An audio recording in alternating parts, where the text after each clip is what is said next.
ఒక్కసారి కొమ్మూరి గోల్డ్ కి కాల్ చేయండి. తాకట్లో ఉన్న మీ బంగారాన్ని విడిపించి మార్కెట్ ప్రైస్ కి వాళ్ళు కొనుక్కుని మిగతా డబ్బులు మీకు ఇచ్చేస్తారు. జనసేన ప్రయాణం తెలంగాణలో మొదలైంది.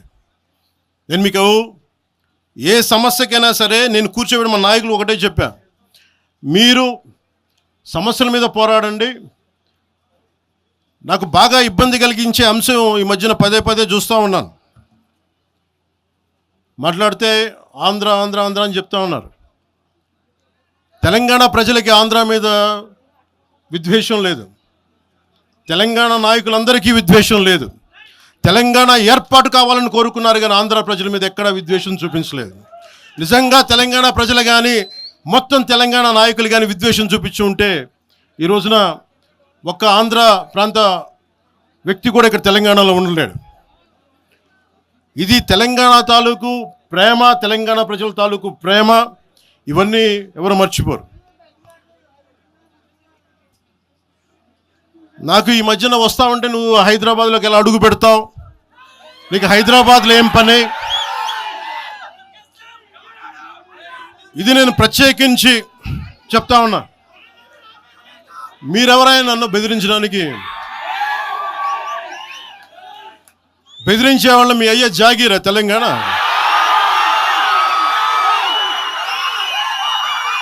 నా మీద దాడులు చేస్తా ఉన్నారు కదా. నాకు తెలంగాణలో బెదిరింపుల కంటే కూడా ఆంధ్రాలో బెదిరింపులు ఎక్కువ. నాకు తెలంగాణలో ఇంకా రానివ్వమంటారు నన్ను, ఆంధ్రాలో అయితే తల తీసేయనంటారు కోనసీమలో కొంతమంది. నేను ఓడిపోయినప్పుడు 2019లో ఓడిపోయినప్పుడు మన తెలంగాణ నాయకులు ఒకటే చెప్పారు, అన్నా మా తెలంగాణలో ఉంటే నీకు పరిస్థితి రానిచ్చేవాళ్ళం కాదని చెప్పి. నాకు నిజంగా తెలంగాణ అద్భుతంగా ఉండాలి, యువతకు అద్భుతమైన అవకాశాలు రావాలని కోరుకుంటాను తప్ప నాకు ఇక్కడ కొత్తగా బావుకునేది లేదు, ఏమీ లేదు. బెదిరించే వాళ్ళందరికీ ఒకటే చెప్తున్నాయి. నా ఇంటి ముందు ఎందుకు పెట్టానంటే ఎవరన్నా దాడి చేయాలంటే సంతోషంగా ఇదే నా ఇంటి అడ్రస్, అది మీకు తెలియదు. నాకు అలాంటి భయాలు లేవు. నాకు బాంఛన్ కాల్మొక్త, బాంఛన్ సారు కాల్మొక్త అనే ఉద్దేశం ఉంటే పార్టీ ఎందుకు పెడతామా? అంత భయపడేవాళ్ళంతా పార్టీ పెడతామా? మీ ఇష్టానికి మాట్లాడితే మేము భయపడాలా?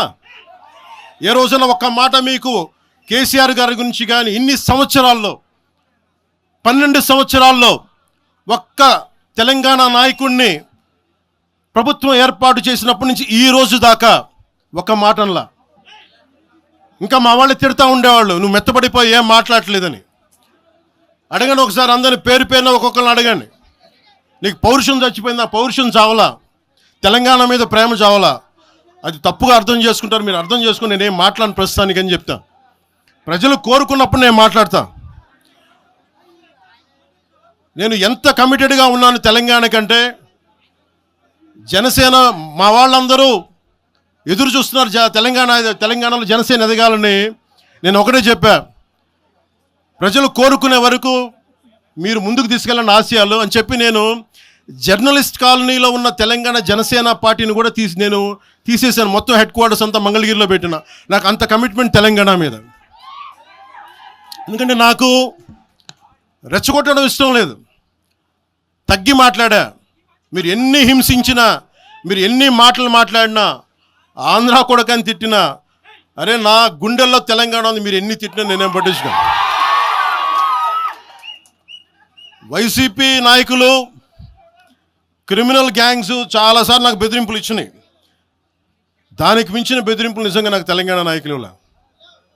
వైసీపీ గుండాలు ఇచ్చిన బెదిరింపుల కంటే కూడా, చంపేస్తామని బెదిరింపుల కంటే కూడా నాకు తెలంగాణ ఎప్పుడు ఇవ్వలా. అసలు ఈ గొడవ అంతా ఎందుకు స్టార్ట్ అయింది? ఈ గొడవ అంతా ఎక్కడ స్టార్ట్ అయింది? ఒక ఎనలిస్ట్, ఒక విశ్లేషించే వ్యక్తి, ఆయనంటే నాకు గౌరవం, ఆయన మీద నాకు గౌరవం ఉంది, ఆయన తీసుకుపోయి ఓ మీడియాలో మాట్లాడతా అమిత్ షా గారి గురించి మాట్లాడారు. అమిత్ షా గారు నేను మాట్లాడుకున్నామంటే ఆయన విన్నారంటే, ఆయన కూర్చొని తప్పుడు మాటలు మాట్లాడితే దాన్ని ఖండించే. నా మీద తిట్టు మనకు మాట అంటే మన జన సైనికులు ప్రతి చోట ఏదో కూర్చొని ఆ కేసులు పెట్టారు కూడా నాకు తెలియదు. తెలిసిన వెంటనే చెప్పాను, అవన్నీ వదిలేనని చెప్పాను నేను అవన్నీ. మళ్ళీ ప్రెస్ క్లబ్లో పోయి మీరు తిడుతూ ఉంటే, ప్రాంతీయ విద్వేషాలు రెచ్చగొడితే దాంట్లో కూర్చోబెట్టి ఎంతకాలం చేస్తారు? 12 సంవత్సరాలు తెలంగాణ వచ్చిన తర్వాత ఇంకా తెలంగాణలో ఉపాధి లేకపోయినా ఏమి లేకపోయినా దానికి ఆంధ్రుడే కారణం, దానికి పవన్ కళ్యాణే కారణం. పరిశ్రమల్లో ఈ లెక్కల్లో ఇంక మీరు ఎప్పుడు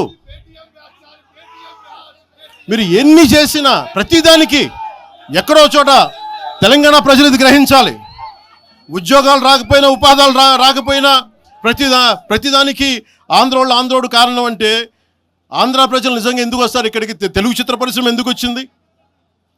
ఎక్కడో మద్రాసులో ఉన్న తెలుగు చిత్ర పరిశ్రమ ఇక్కడ రావడానికి కారణం తెలంగాణ ప్రత్యేక రాష్ట్రం కావాలని కోరుకున్న నాయకులు చెన్నారెడ్డి గారు తీసుకొచ్చారు ఇక్కడికి. ఆయన తీసుకొచ్చారు ఇక్కడికి. 50 సంవత్సరాలు కలిసి ఉన్న రాజధాని ఇక్కడ సడన్గా పోయి మీరు ఇక్కడ రాకూడదు అని కొంతమంది నాయకులు, తెలంగాణ ప్రజలు వేరు. నేను మొదటి రోజు నుంచి చెప్తా ఉన్నా, పాలకులు వేరు, ప్రజలు వేరు. తెలంగాణకి అన్యాయం చేసిన పాలకుల్ని, దాంట్లో పవన్ కళ్యాణ్ కూడా వాడిని కూడా ఉరిదీసాను పర్లా. పాలకులు వేరు, ప్రజలు వేరు. మీరు పాలకులను తిట్టుకున్న ప్రజలను తిడితే, విద్వేషాలు రెచ్చగొడితే ఈ దేశం ఎటుపోద్ది? సూరత్లో తెలుగు ప్రజలు ఉన్నారు. రేపు వచ్చిన గుజరాతీ మనుషులందరూ గుజరాతీస్ అందరూ కూర్చొని తెలుగు వాళ్ళు ఇక్కడ ఉండకూడదంటే కుదురుద్ది అక్కడ? నాందేడ్లో ఉన్న తెలుగు వాళ్ళు, షోలాపూర్లో ఉన్న మన తెలంగాణ తెలుగు వాళ్ళు అందరూ కూర్చోబెట్టి మా మహారాష్ట్రీయులు తిరగబెడితే ఏమవుద్ది? దేశం నిలబడద్దా? దేశం ఒకటిగా ఉంటుందా? ఎంతకాలం తిడతారు? ఎంతకాలం? నేను అమిత్ షా గారిని అన్నారని చెప్పి నేను మాట్లాడగానే కూర్చోబెట్టి ఒకళ్ళు దానికి చిలవలు పలవలు చేసి నాకు తెలంగాణ అంటే పడదు, నాకు వీళ్ళంటే పడదు, వాళ్ళంటే పడదు, ఇన్ని సంవత్సరాలు 12 years కూర్చోబెట్టడం. మేము ఒక చెరువుని కబ్జా చేసామంట. నాకేం పనిలేదా? నిజంగా మీరన్నట్టుగా కబ్జా చేస్తే ఇల్లు తగలబెట్టారా? నాది వచ్చి మీరు ఉంచుతారా నన్ను? ఒక్కొక్కళ్ళు కూర్చోబెట్టి 111 జీవోలు ఏమేం చేశారు అటు చూసిపోండి, అటు చూడండి. నిజంగా ఈ రోజున తెలంగాణ రాష్ట్ర ముఖ్యమంత్రి గారికే చెప్తున్నా, రేవంత్ రెడ్డి గారికే చెప్తున్నా, ఆయనంటే నాకు ఇష్టం, ఆయనంటే గౌరవం నాకు. కానీ వారికే నేను చెప్తా ఉన్నా, తెలంగాణ ప్రభుత్వానికే చెప్తున్నా, పవన్ కళ్యాణ్ గనుక ఆ చెరువుని ఒక చెరువును ఆక్యుపై చేసుకున్నాడంటే సంతోషంగా చెప్తాను, ఈ రోజున తెలంగాణ ప్రభుత్వానికి రాసి ఇచ్చేస్తున్నారు. అలాగే